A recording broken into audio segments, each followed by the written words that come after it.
Yo, what's going on, everybody? My name is Tim Herrickle. I'm a singer-songwriter from Pennsylvania, and I wanted to make a video and discuss a question that people have been asking me at my open mics and just in live scenarios where I'm doing a bit of sound for them. And that is, what kind of microphones do I use and why do I use them? Alright, so I have two microphones prepared to tell you about here. One is a supercardioid and one is a cardioid. I'll explain that in just a second. But the first one is the Sennheiser e935. This is a supercardioid. When I say supercardioid, I'm referring to the pickup pattern of the microphone. A supercardioid will have kind of a bubble here and a little bit in the back. So it's going to be primarily picking up everything in front of it and behind the microphone also in that general area.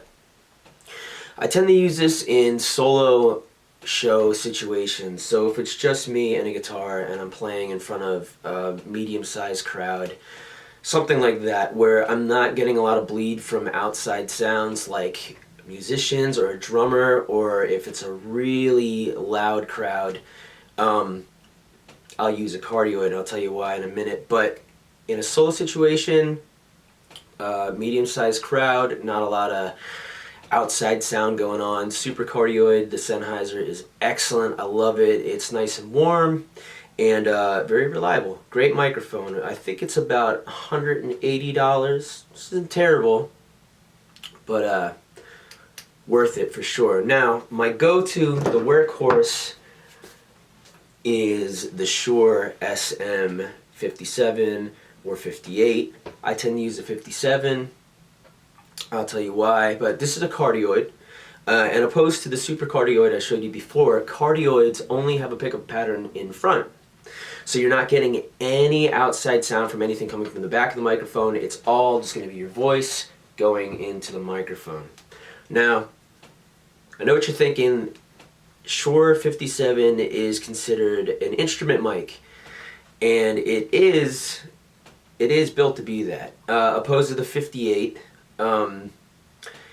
the 57, I believe, can pick up to 40 decibels. The 58 is 50 decibels.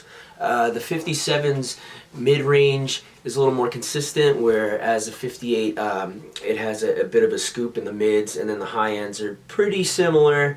But again, the 58's geared towards vocal frequencies. Also, the 58, now this isn't a 58, this is actually a 45. It's not quite the same microphone, but the 58 does come with the filter on top there, so limits your plosives, you know, your P's and sibilants, your hard S's.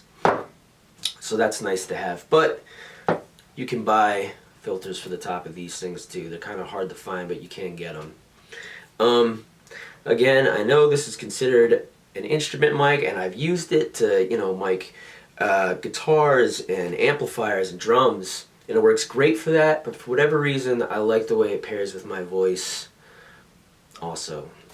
Even in a studio situation, I've used these for vocals, so it's all preference.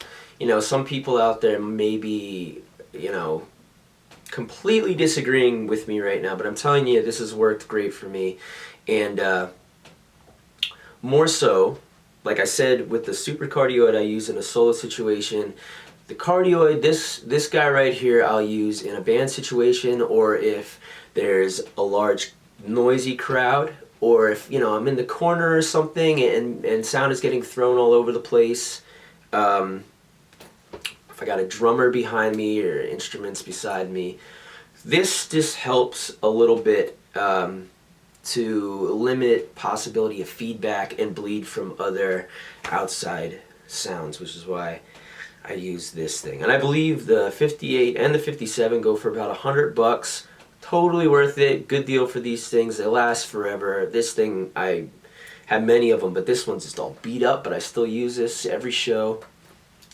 Great microphone, cardioid, SM57 is what I use. And if you have any more questions, feel free to, or any questions at all, feel free to shoot me a line. I have my contact information somewhere in the video description, I'm sure. And I hope you found this informative and it helped you with your decision to buy your next vocal microphone. Thanks for listening, and I'll see you around.